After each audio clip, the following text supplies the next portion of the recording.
Hello friends, it's Vervain and I am here today with another Junk Journal with Me video, finishing off this page that I have set aside for some pressed flowers that I collected early in the spring when they were blooming in my yard before my yard got totally out of control.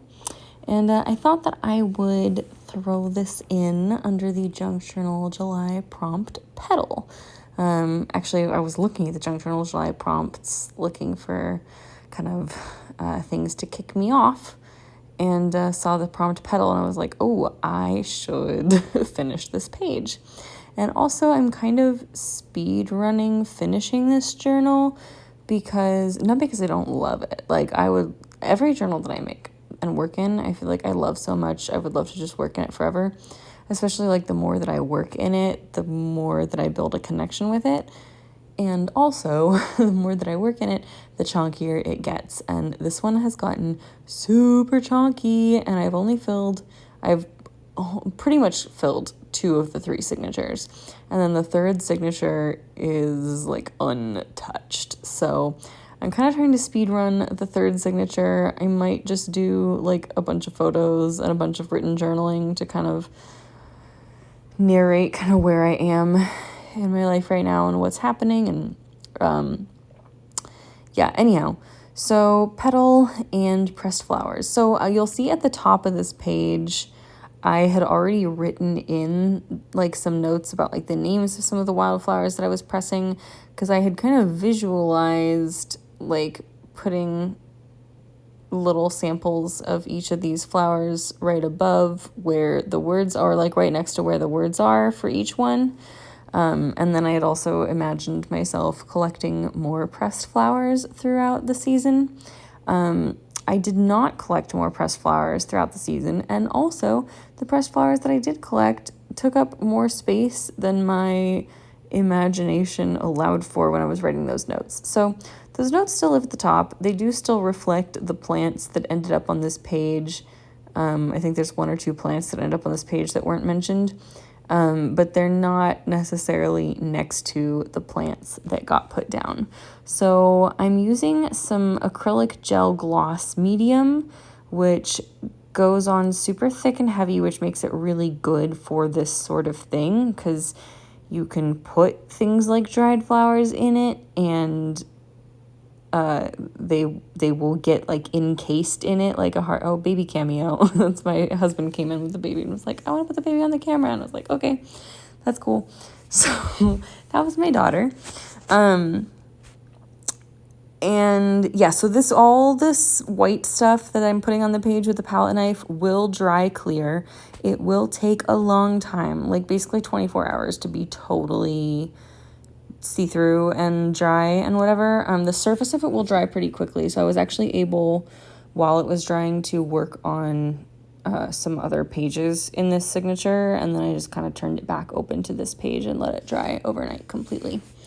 So I've got a dandelion here. I just laid down a couple grape hyacinth, and I think I'm going to pop a couple more in here right now. The first ones that I put in were some henbit up top, and then there's also some Japanese quince blossoms, which is actually that photo on the opposite page is Japanese quince from a garden or flower book that I got. And I saw it and I was like, oh, that's the one in my yard that was blooming. And so I have some notes about like the notes on the page say what the plants are that I was collecting, but they also say like the date that I saw them, or that around when they started blooming. And the only one on here that I don't remember the name of is that one that I just popped on the bottom right, that little purple aster looking thing with the cone middle. I did look it up and I did learn what it was, and I don't remember what it was anymore. And finally, I found a little bit of Texas vervain that I had been saving. I finished this whole page up until then, and I was like, hold on, why is there no vervain on this page? So I had to find my vervain, and I didn't do any prairie vervain, which is sad because that one would have pressed way better and would look way better. But at least we have a little bit of Texas vervain, so that's fine. This is it a couple days later, completely dry.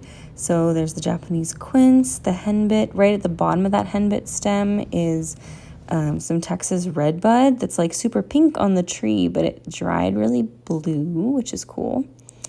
And I'm just going in with a gold, like a metallic gold paint pen, and adding a little gold dot border. And I think this came out really nice. The one thing that made me a little tiny bit sad is that because the acrylic gel gloss is water-based, it did mess with my beautiful lace pattern on my coffee dyed paper. You can still kind of, I mean, like, the gist of the pattern is there. You can still see the scallops at the bottom, but all of the beautiful fine detail that was there is totally gone, and, you know, that's okay. And then I went in with a finer gold paint pen and did just like some rays around the dandelion, and I added some leaves to the grape hyacinth that are not, they don't look like grape hyacinth leaves. That's okay. And then I added some hearts to the pink washi tape on the opposite page, and this is the finished page. So it is super glossy because of the gel gloss medium. I don't know, maybe they do make a gel matte medium. If they do, I don't have one.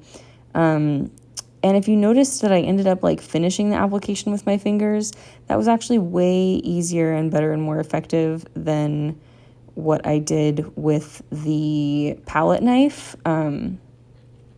The palette knife was great for like getting it onto the page, but definitely would recommend fingers for finishing it off. Anyhow, that is all I have to show you folks today, and I hope that you enjoyed watching me put this page together. I hope that if you're doing anything for Junk Journal July, you're having fun. If you are, if you're posting anything, I would love for you to tell me about it in the comments so I can go watch it, because I love junk journaling videos. And yeah, I love you, and I'll see you in my next video. Bye.